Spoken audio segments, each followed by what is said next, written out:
Going up in the Dwight Eisenhower presidential plane. He was president. I flew in this plane from 1954 to 1961 when we left office. So, not a bad looking plane. Of course, it's older.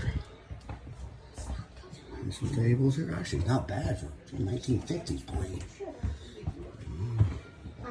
Yeah, a lot of space in here.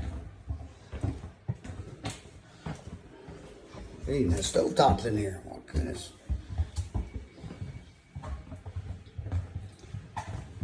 Bed.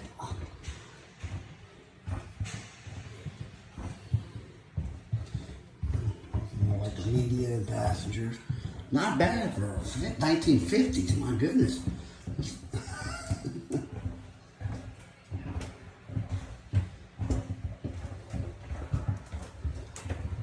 There's our president's stateroom.